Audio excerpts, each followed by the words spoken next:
So CNN tweeted, if we could bring this tweet up on the screen.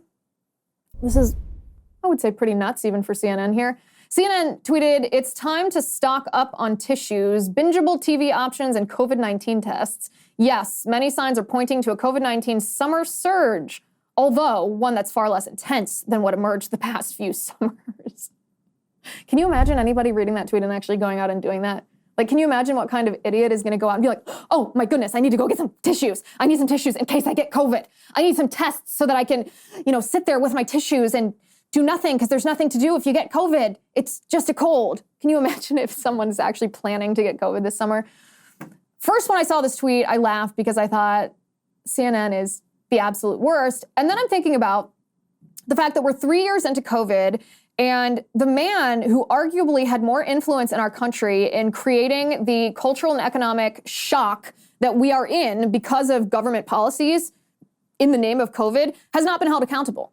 And that man, of course, is Dr. Fauci. Think about Dr. Fauci for a second.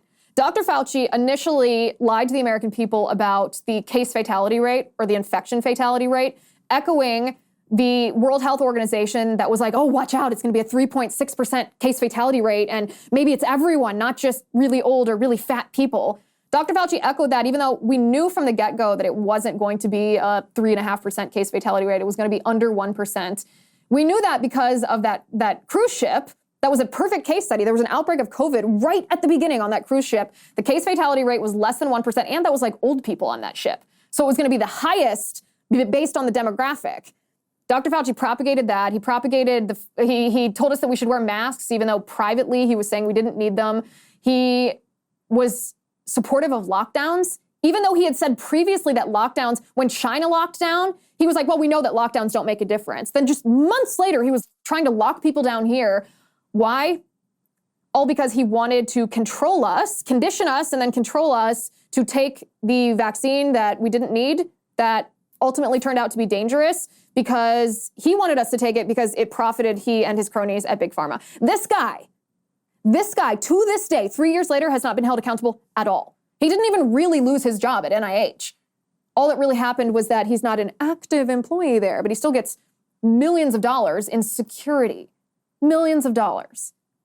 It's actually hard to fathom that this is not the primary debate that's happening, the primary policy initiative or the primary thing that Republican presidential candidates are talking about in the primary. I think that they should talk about COVID. I think the entire Republican primary should be a referendum on everything that happened during COVID, from electioneering to big pharma corruption to an overreach of authority on the part of public health officials to states that violated their constitutions. Like, everything that happened during COVID, that's what the Republicans should be debating during this primary. But unfortunately, it's not. Although President Trump did eviscerate his Republican opponents in the lead up to this debate, and we are going to watch that video in just a second. He told them at a recent rally in Pennsylvania that they should all drop out. And honestly, before you watch this clip, this is what I like about Trump. I'm not saying that these other contenders should drop out. I don't think they should. I like a competitive primary.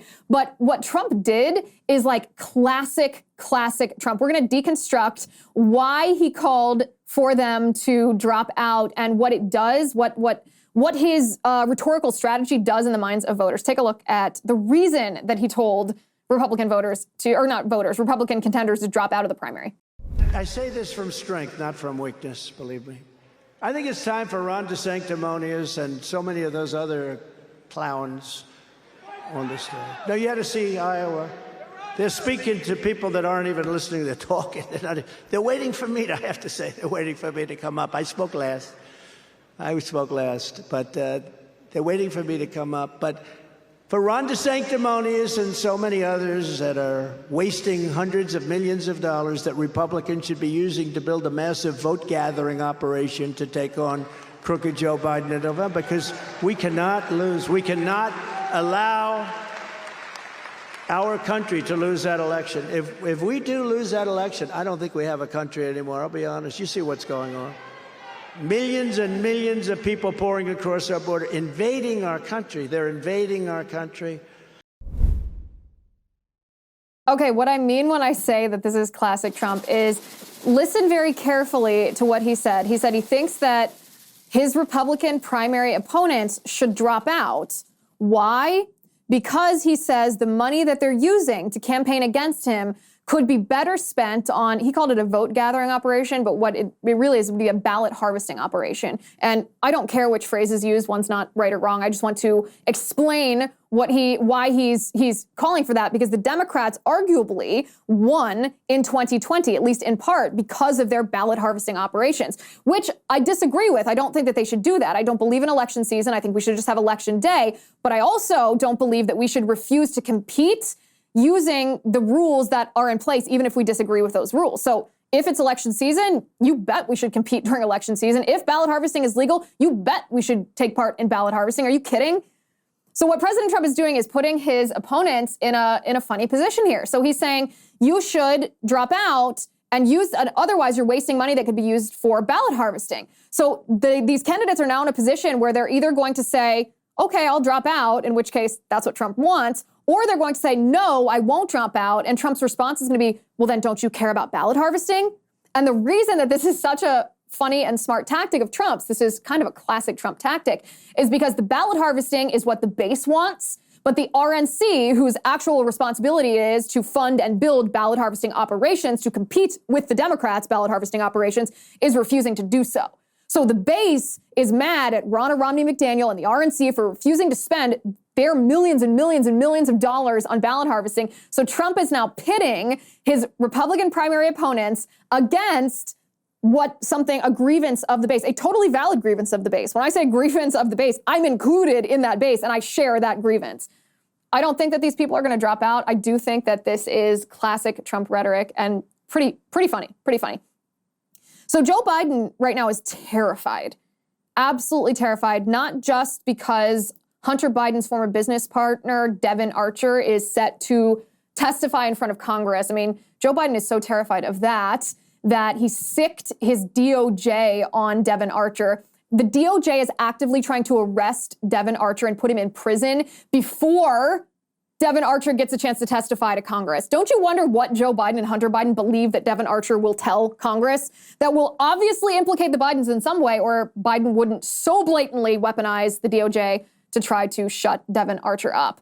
That's not the only thing that Biden is afraid of. He's also afraid of the proverbial upper middle class suburban mom voter.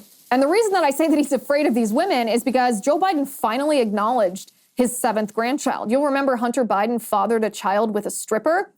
And this little girl is 4 years old now. Her name is Navy Joan. Hunter Biden is the biggest scumbag on earth. At first, he denied paternity. A court made him take a paternity test, and of course, he is the father. So he tried to deny this girl when he knew that she was his daughter. He then went to court to try to lower child support payments, which, again, scumbag of all scumbag. You are literally shaking down foreign entities for $10 million, and you can't spare a couple of dollars to support your daughter. Like, bad person. Can't be overstated. Hi guys, it's Liz Wheeler. Don't forget to watch my show, The Liz Wheeler Show, every night at 7 p.m. on the First TV. You can download the free First TV app, or you can visit thefirsttv.com/Liz and start watching today.